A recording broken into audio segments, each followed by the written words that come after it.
Tandem Nomads, episode 91.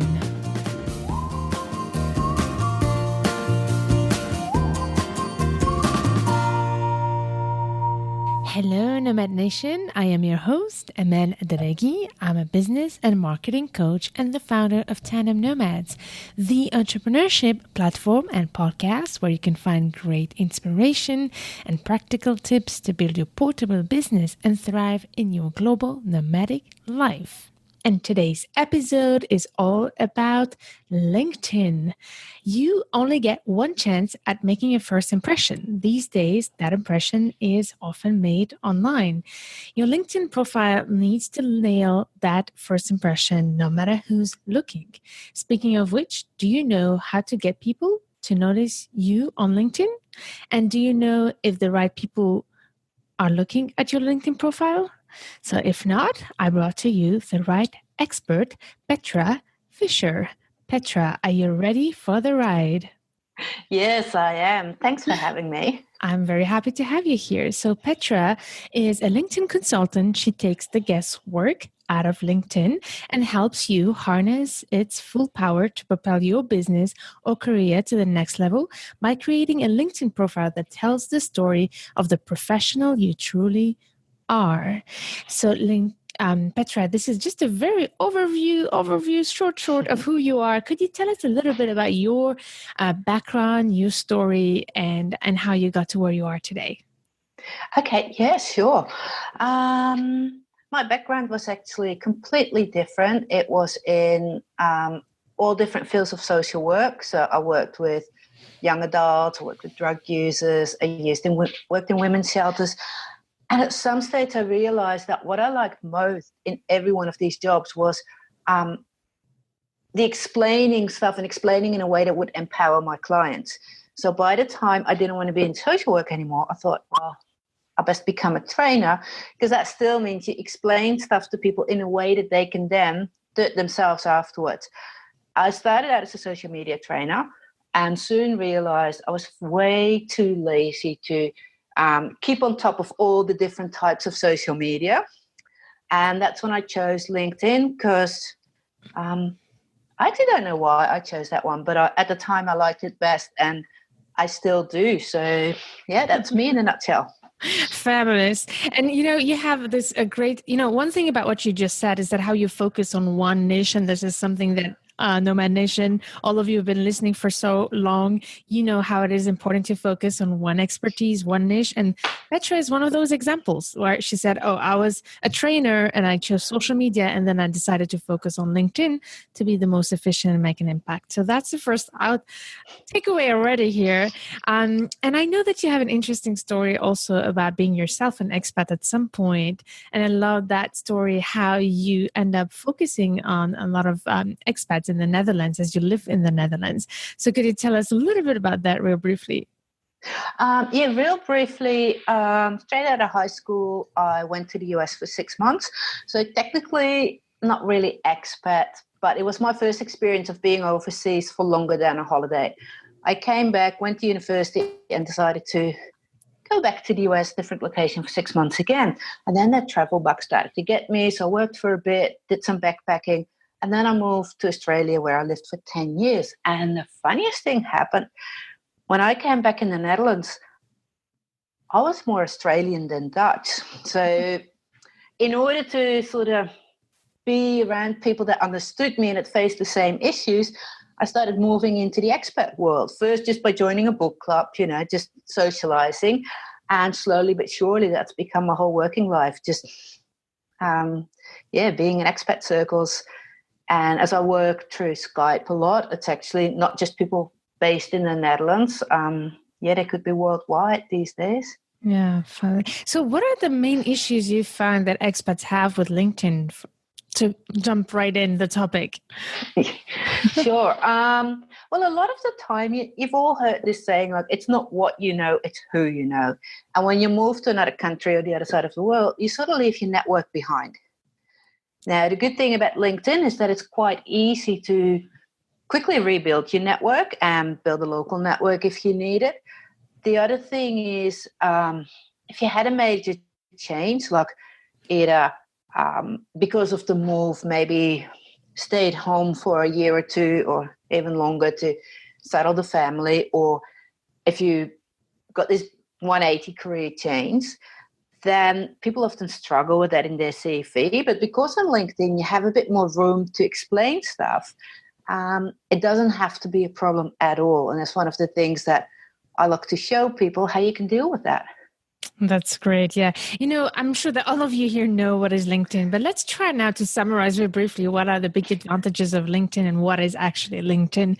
I know that all of you know, but maybe you can find an interesting way to tell us what LinkedIn is really about. Well, in a way, it's just like Facebook, it pretty much works the same with this difference that it's a professional network. So it's a great way to build relationships, to ask questions, to share knowledge.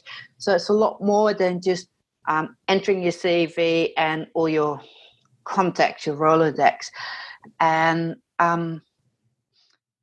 what I find is one of the big benefits is like I started my own business whilst I'm too shy to do any acquisition.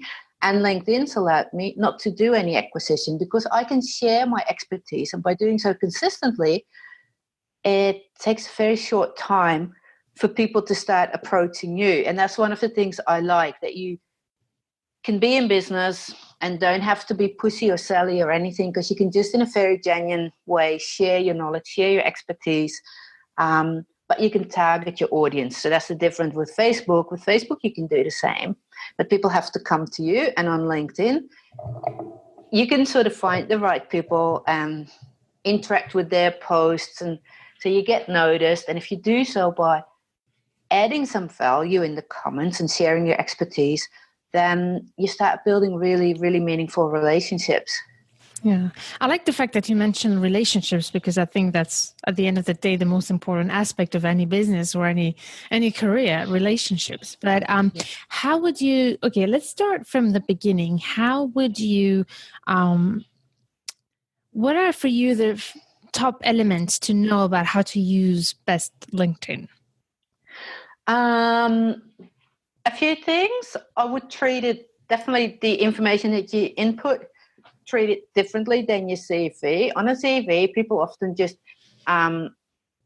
bullet point their responsibilities and achievements, whereas LinkedIn, you have so much more space. So you could make it a bit more interesting. I use a lot of storytelling, but storytelling in the way that instead of saying, I achieved this, I'd like to describe how you went about something so that people really understand what you're good at. So first of all, that's paying attention to how you set out your profile, because you want to focus on the future, not on the past. Have to be clear about what would you love your next step to be. And then you think, okay, in order to achieve that next step, what skills would people expect me to have? And then you build your story, and not a made-up story, a real one, obviously, by in each job looking, what did I do to develop those skills that will get me to my next goal? And that's what you write about, and not just everything and everything. It doesn't have to be totally complete. Then you need a network. Now, some people are really careful there. They're like, oh, I only link with people that I know really well. But remember, people, this is LinkedIn. It is not Facebook. You are not posting your children's pictures. You're not posting a night in the pub. There's absolutely nothing to hide.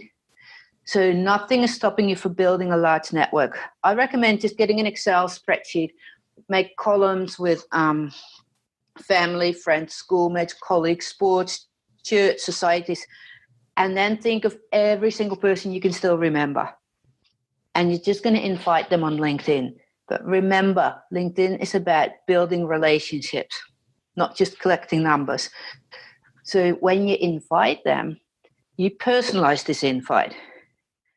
Mm-hmm. And when you're working this systematically, you don't have to handwrite an invite for every single person, but for each category. And then you can copy paste. So for family, you could have something, oh, fancy seeing you here, shall we connect?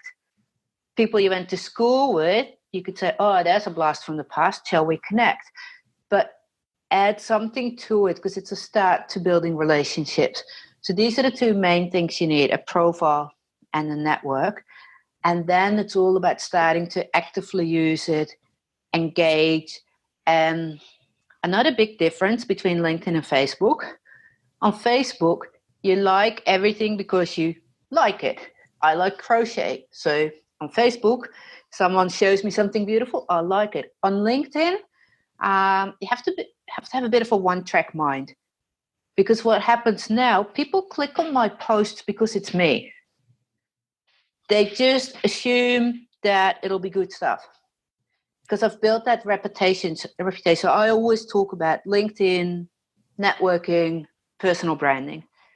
That's sort of the only things I talk about, so people know what to expect. Any other topic on LinkedIn that I really have an interest in and enjoy, but doesn't focus on building my brand, I won't engage with. Or I might, maybe once every 10 times, just to, let people get to know me a little bit. So those are the main things, that you need for LinkedIn. That's fantastic. I love it. I'm going to summarize some of the things that I caught out of all the greatness that you've shared here already. So you basically break it down in 3 steps. The first one is put your resume in and how to do it. The second is build a network. And third, start engaging. So in the first point, you said something that I really liked about focus on the future and not the past. So basically, it's exactly like on a resume. When you actually apply for a position, when you write a resume, you should write the resume according to the position you're applying for. You don't need to say everything you've done. But so you need, before you build a LinkedIn profile, to know what is your objective, what are you aiming at, and build a profile that shows and showcases everything you've achieved to reach that goal. I love that. This is really cool. Yeah, absolutely. And sometimes people say, but I don't really know. And then I say, okay, just imagine if you could pick any job with any company anywhere in the world, never mind the practicalities of having to move again, what job would it be? Because when you think about that, is usually when you start talking, you sit up straight, your eyes light up, you get all excited, and that's what we need when you start writing. And even though you may never, ever going to apply for that particular job, it makes you write in the right tone of voice with your drive and your passion and all that people are going to pick up on, even for all the jobs that aren't that really top one, but all the ones that are still pretty good. Yeah, definitely. That's really a good point. And then about the network, basically you said don't treat LinkedIn like Facebook. So upload your networks, but then also invite people personally and start already creating relationship. I think that's really important what you said that. So in fact, when you go to LinkedIn and you invite somebody, you have the option to just press the button invite, or you have the option of write a personal message. And I think that's what I also always do when I connect to people is write a personal message why I want them to connect and make them part of my network. So that's really important. Yeah, sometimes it's a bit hidden because if you go to someone's profile and you click connect, then you get the option to add a personal note. Yeah. If you're in the LinkedIn app on your mobile or your iPad or anything, don't click the connect, but look for the 3 dots top right. Yeah. And if you click those 3 dots, you'll get personalized invite. And sometimes when someone accepts your invite, you suddenly get to see people of their network and like, oh, do you know these as well? Again, don't click. If you want to invite them, go to their profile first. So pretty much, if you're on mobile, look for the 3 dots. If you're on their profile, you're safe. Anywhere else, go to their profile first. Yeah. And if you don't see a connect button, sometimes you only see in mail. If that's the case, don't be tricked. Next to it, there's a little drop-down arrow. And in that menu is the option to connect. I don't know why LinkedIn does this, but there's always a way to connect and there's always a way to personalize it. Yeah, definitely. I think that's a very good point you made. And a few tips about how to grow that network. The first thing is that you said, go through your past, go through your contacts, and you mentioned 3 categories or 4 between friends, colleagues, family, etc., and then invite them on your network.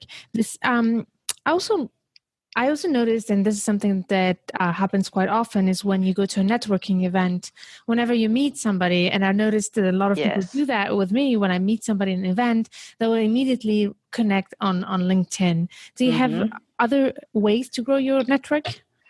Yeah, I actually turn it around because I'm a trainer and I love being in front of groups, but in other situations I'm quite shy. So if I go to a networking event, I'll look if there's a list of participants, and if there is, I'll send them all an invite beforehand and say, hey, I see you going there as well. Hope to meet you. Shall we connect? Because that way there's always one or two to come up to me and say, oh, thank you for your message. And they start talking to me, because otherwise I'll just be a wallflower in the corner. So that's another way to look at if people engage with what you post. I often then send them an invite and say, oh, I really enjoyed your comment on my post and your contribution. How about we connect? Because the reason I advocate large networks is you become well known if you, okay, so I posted something over the weekend and someone in my network commented on it. That made it visible to their network. And someone who really valued this person looked just because this other person commented.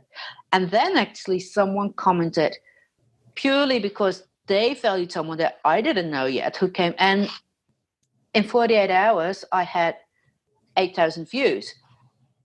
And even though I'm quite well versed in LinkedIn, I don't usually get those numbers because I don't play along with all the little tricks that make it work best. I just write whatever comes up in me. But so the bigger your network, the bigger your extended network, and the bigger the chance that you're going to find either your dream job, or if you start your own business, your ideal client, because people need to know you exist and they need to know you for your knowledge. So share it on LinkedIn.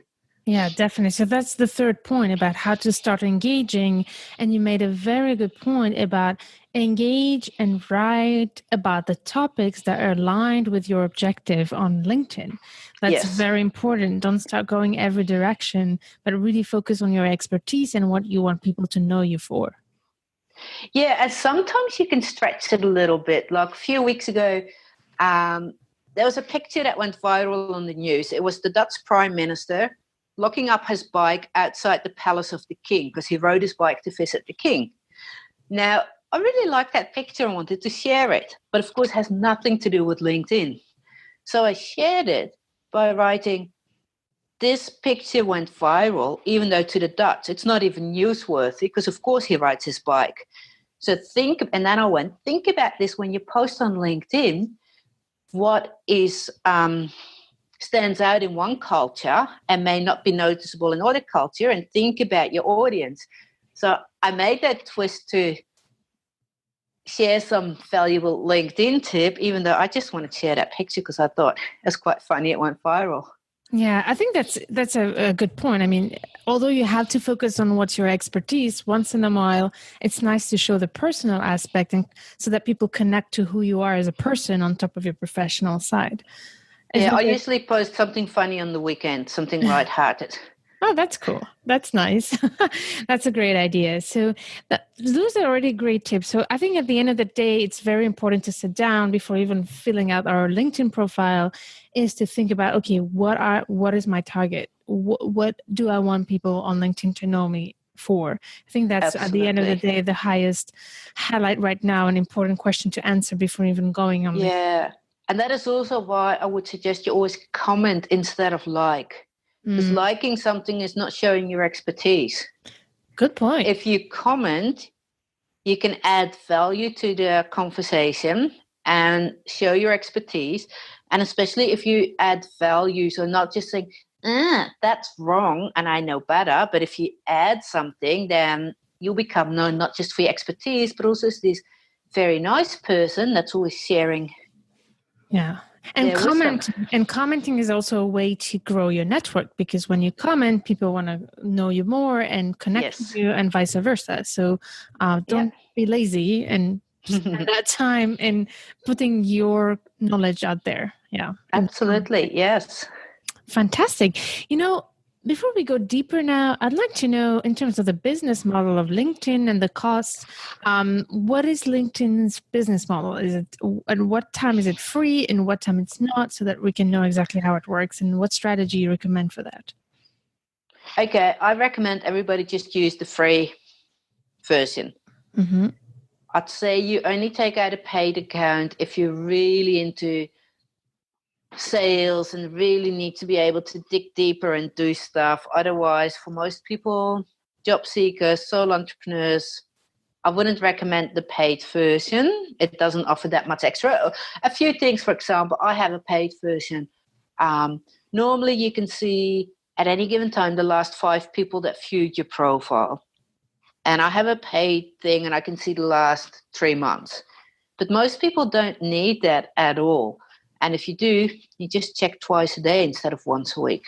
There used to be a few more search filters. We might still have a couple, but again, it's for most users, you don't need it at all. Whereas LinkedIn's business model is really not focused on us individuals.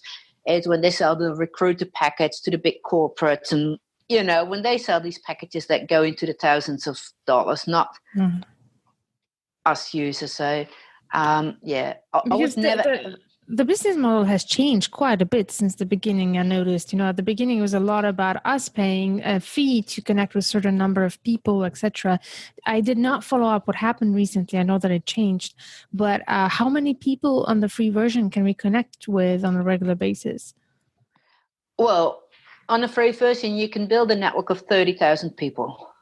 Or no limits. You don't have any limits. First degree connections. You can have 30,000 first degree connections. Now, most people don't get there. So they have this thing called the commercial search limit. That is something then they want you to pay. But that is, again, you have to search and do so much. If you do that, you are probably part of a sales team in a company and you should get a paid account. Just individual job seekers or sole entrepreneurs barely hit. I've never hit the commercial search limit. That's good news.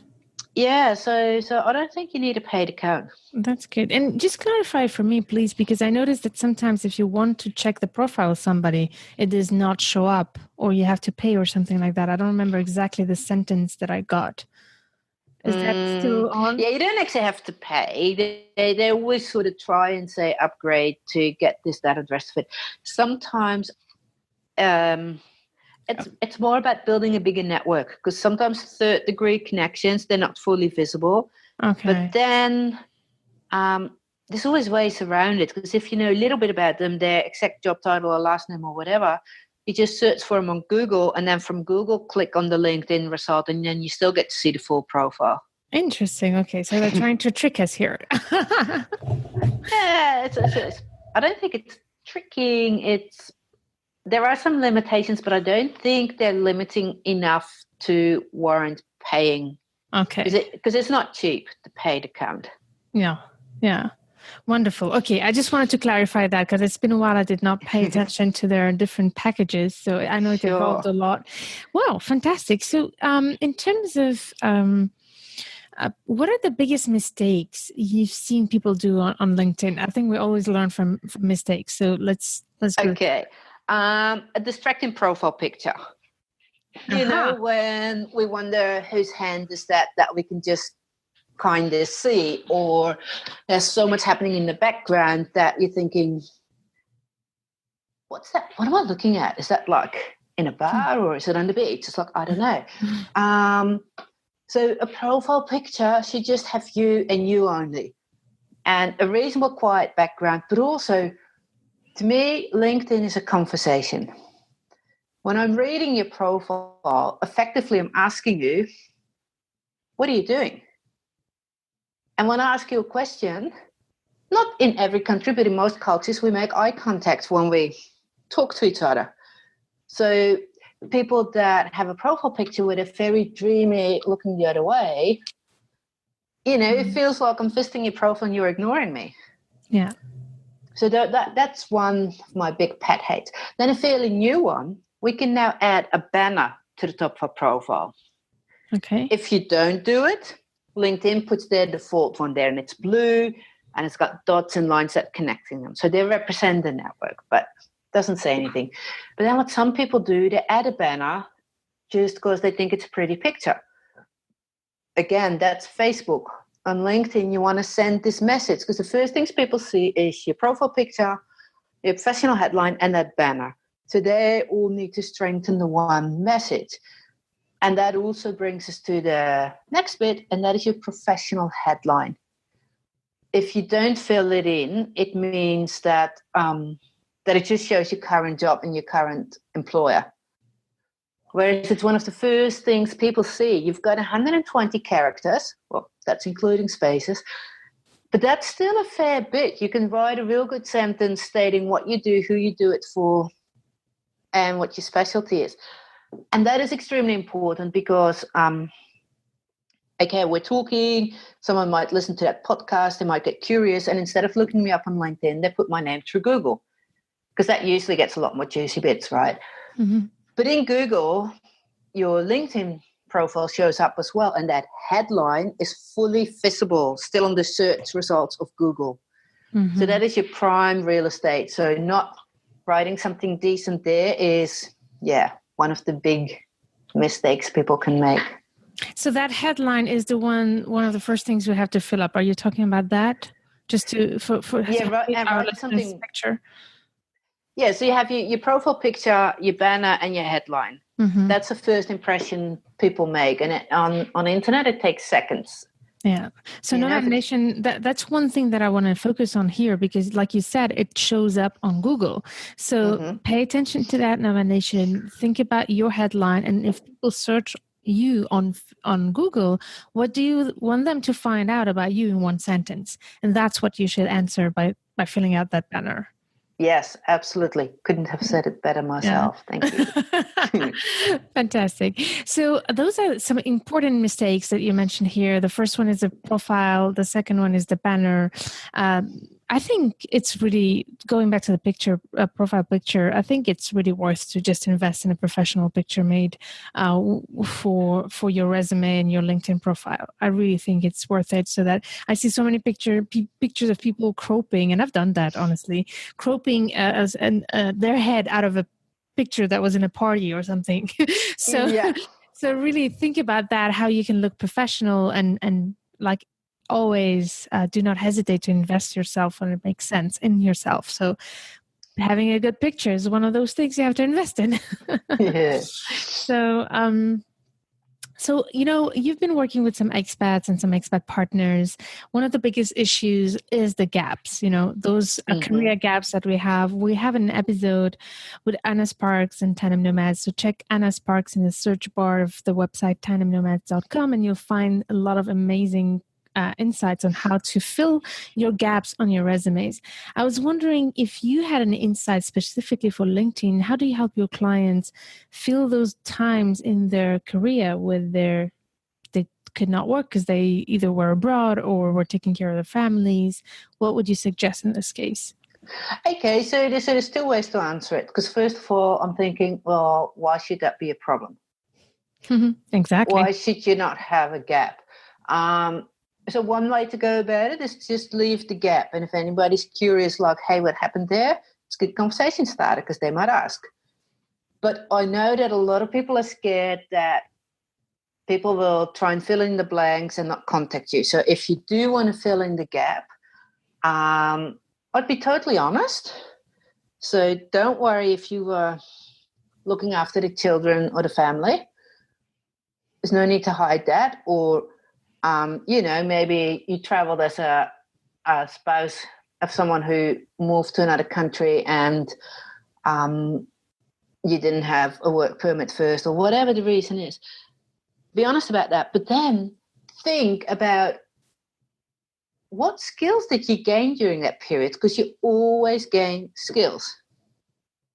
If you stay home with children, you learn to multitask, at least.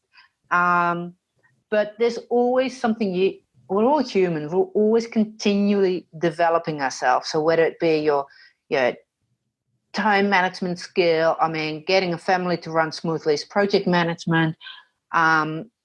It's also quickly adapting to a new situation. There's always things that you learn. And again, think about where you want to go, what you need for that.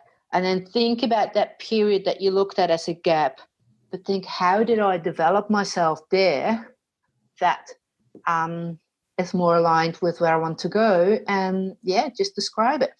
Yeah, that's really good. I love when you said, so what? You have a gap. So what? Yeah. And unfortunately, there are employers who do care about that. But it's a very good point to look at during the time where you did not work. Think about what you've learned, what you've done. We mentioned in some episodes for those who volunteer to put it there, even if you were not paid. Think about all the things where you had to use and deliver your skills, even if it was not a job. That's really important. So this is why I also invite expat partners to always volunteer cleverly.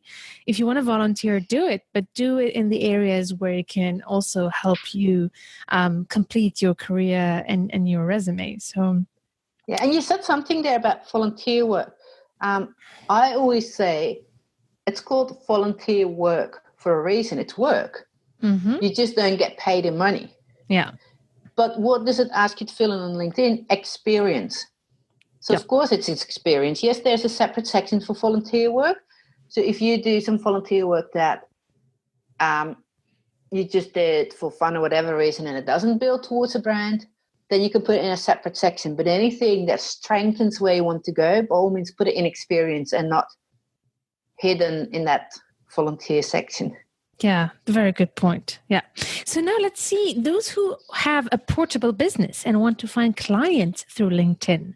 What are your tips and how do you approach and find clients on LinkedIn? How is it a tool to actually grow your business? Yeah, so I tend to use it the other way around. Instead of finding clients, I let them find me. And that's a bit more what I said before. I share my knowledge. So anytime I write a blog post, I will also share it on LinkedIn. I will regurgitate them. So every once in a while, I'll repost the same blog posts if the topics are evergreens. I am active in engaging with other people anywhere where I have to some knowledge to share, something sensible to add, I will do that. But also anyone that connects with me gets a reasonably long thank you note.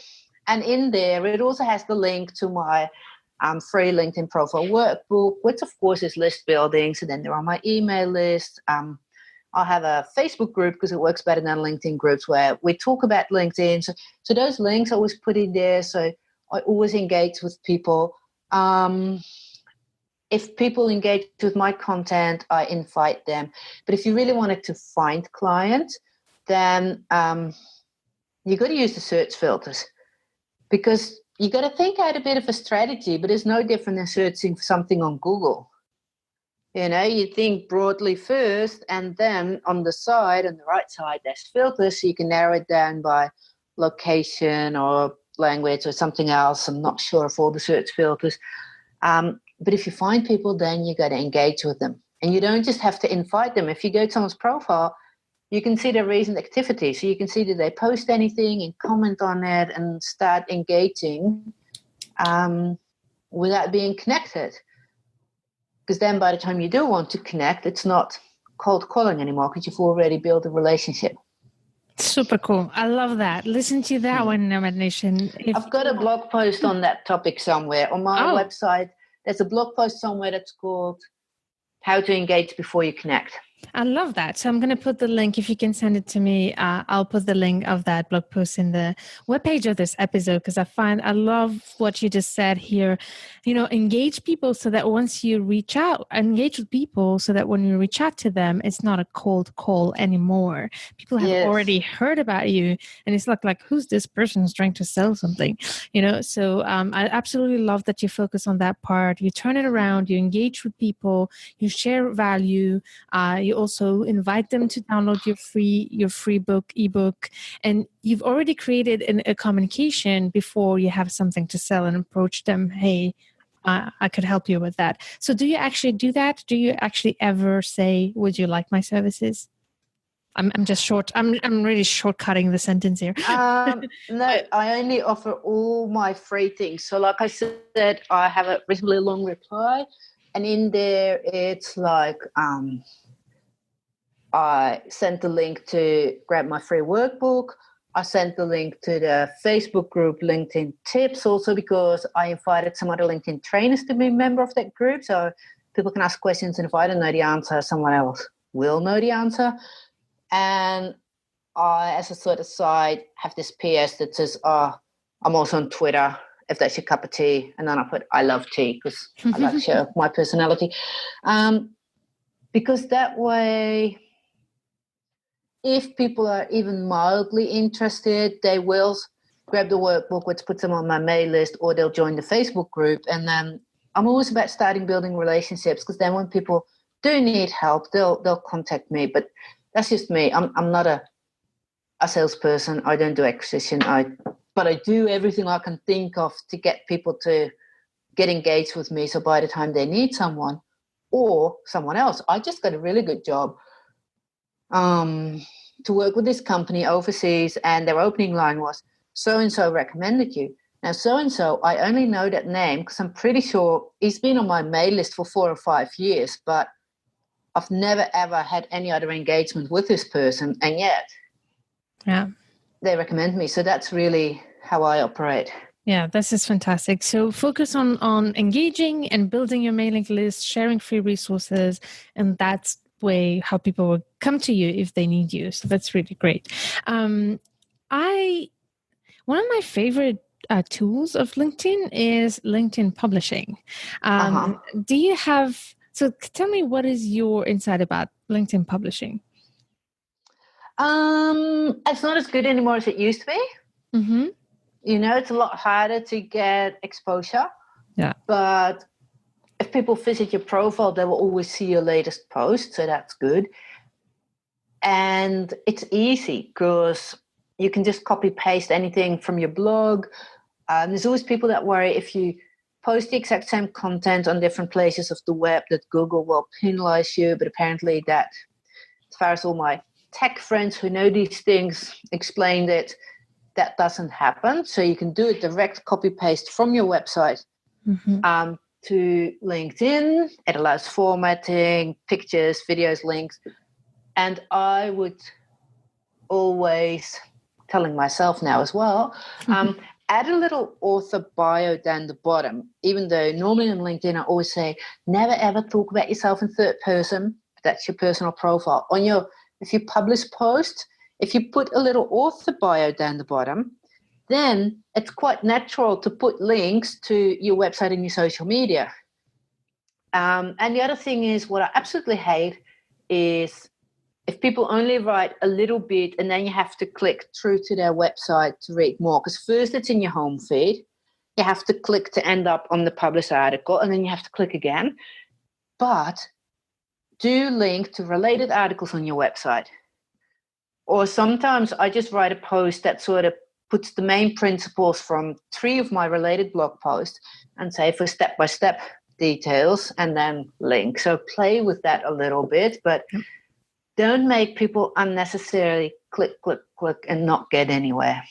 Yeah, that's a very good point. So I do agree that the outreach of LinkedIn publishing was much higher in the past, but the more people you use it, the more difficult it gets to get reached, just like in Facebook.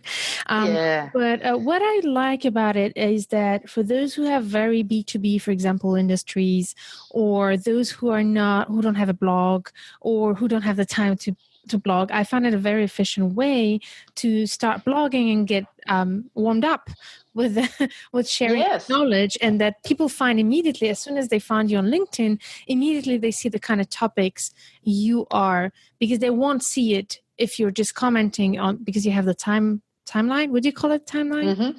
You have the timeline. If somebody checks your profile, they won't necessarily see what you've been sharing for so long. But if you put it on LinkedIn publishing, they will see the type of content you're sharing. So I think that's the interest of LinkedIn publishing. Yeah, that's a good point. So, and you've mentioned also the great way, if you already have a blog, just copy and paste it on publishing. You don't lose anything by then. My other suggestion is to make a short version of it and invite them to read if they want to go more into details with a link to the blog post. Yeah, and if you do that, make sure the short version gives enough value by itself so that people who don't want to click through don't feel ripped off. Could you repeat that? I'm not sure I got it. Okay, if you make a short version, make sure that version in itself gives enough information so that people don't feel like, well, what was the point of reading this? Yeah. It should be a standalone post. It But could yeah, survive by itself. Yeah. Yeah, I do that too sometimes, especially when I have blog posts with lots of step-by-step instruction. Then I might write one for LinkedIn Publisher where I only mention the steps and where I say, if you want, almost like hand-holding, the click here to do that, click here to see the full instructions. Yeah. Fantastic. Yeah, I think that's a great. So LinkedIn Publishing is right on your profile, somewhere on the top. You should see publish or write somewhere like. Yeah, I think it's called write an article these days. Yeah, it's just called write an article. So Nomad Nation, if you want to use LinkedIn publish LinkedIn. How about was it again? What is it again? Publisher. Yeah, LinkedIn Publisher. Just press on that button that says write an article, and that's where your article will show up. And when people go to your profile, they will see all the articles you wrote. So I think that could be, consider that as one of your promotional ways to show your knowledge. Yeah, absolutely. Yeah. So any interesting tips you want to share that we might have not covered about LinkedIn and how to get exposure and grow your business or find a job? I think with the questions you asked, we covered a lot. One of the things is about searching. When you're searching LinkedIn in your results, you will only see people in what LinkedIn calls your network. So your network is your first degree, second degree, third degree connections, and people that are members of the same groups as you. So in order to have a better chance of getting the right results, become a member of some really, really large groups. Mm-hmm. Either if your business is regional, then in your region, or if it's a certain topic. And when you join a group, that's visible on your profile. But in the grouping settings, you can tick that little box like say, don't display on my profile. So you can strategically choose some massive, big, fat groups just so that if you search, all people in that group search, you're in each other's results. Yeah, definitely. So the groups are just like in Facebook where people come and share a common topic or... yeah, except they're not working so well anymore. They used to be really good. Now it's a lot of spam and it's really hard to moderate them. That's why I actually even removed my group and started the Facebook group LinkedIn Tips because, it's a lot easier for people there to interact and it's a lot easier for me to moderate. Mm-hmm. So you think that groups are useful for now just to get enough results on your search? Yeah, to build your network. All right. Absolutely. Yeah. And how about, real briefly, I have the feeling that sometimes I do receive automated messages from people who are selling something. Is that an impression or how do you think? It happens. They have to use third-party tools to automate, which is against the terms and conditions of LinkedIn. So sometimes people report them and then you get caught. Sometimes they don't. But I would advise against using any automation because, first of all, it's against the terms and conditions of LinkedIn. And also, LinkedIn is a network and networking is really about building relationships. Yeah, I think it's a very important message here. The reason I wanted to highlight this is that there's nothing that annoys me more when I receive those emails and on LinkedIn that do not even fit to my situation. So make sure that you don't end up doing that in one of those. Yes. Like I said, there's nothing wrong with having some messages to either welcome people in your network or invite them that you just keep somewhere and copy paste, but make sure they make sense. It's like, and don't use it as some kind of automated sales thingy. Half the time I just immediately disconnect from those people. It's like, okay. Yeah, very important. Yeah, very good. To keep your relationship real, always important. And so I think that will be, could you tell us a little bit about what your services are exactly with LinkedIn? So I work a lot one-on-one with people. And when I do, it's really about writing the profile and doing the storytelling, which means I spend a lot of time with people first finding out who they are professionally, what makes them tick, what have they achieved, and ask them a million questions. And then we start writing and we do the writing process together so that we leave with a finished product. That's one of the things I do. I help people with that active engagement as well, teach them how to do it, and then yeah, usually it's a session where it's a bit of teaching, this is how it goes, and then I look at their activity, give some tips, and then we probably have a couple of follow-up calls where I go through their activity again and go like, okay, so what we're trying to achieve there, and then give them tips how they could have worded it differently. So I do that, and every once in a while, I run an online group program. So instead of me sitting down one-on-one with the person, we'll do it in a group over a number of weeks. We do it through Zoom so we can all see each other and we can help each other, and it has a closed Facebook group. So that's the group thing I do, but mainly, so I do that, I do one-on-one, and I do almost everything through Skype so that people don't have to get out of their pajamas if they don't want to, and it doesn't matter where in the world we are. Fantastic. So what is the best way to find you if we want to learn more about your resources? I have a website. It's petrafisher.com. I have a Facebook group, which is LinkedIn Tips. And of course, you can connect with me on LinkedIn. Yay. Yeah. Good. And then do find that way to personalize the invite. Say, hey, I heard you on this great podcast on Tandem Nomads, so I know why you invited me. And yeah. Very good point. Personalize your message, I think, and just mention, if you reach out to Petra, mention that you've been listening to her great insights in this episode. Yeah. So Petra, thank you so much. It's been really interesting to listen to all your experience on LinkedIn. Thank you. All right, Nomad Nation, I hope that this episode was useful to you and that you'll be able to implement all these great advice. And you can, if you want to download Petra's workbook on how to use LinkedIn, you can go to the webpage of this episode, tandemnomads.com/91, and download her workbook. As for each episode, I would like to invite you to think about what are the main tips you have learned today in this episode, and share with me in the comment section what tip will you implement today in your LinkedIn profile. I look forward to reading your comments and invite you to stay tuned for next episode to turn your challenges into great opportunities.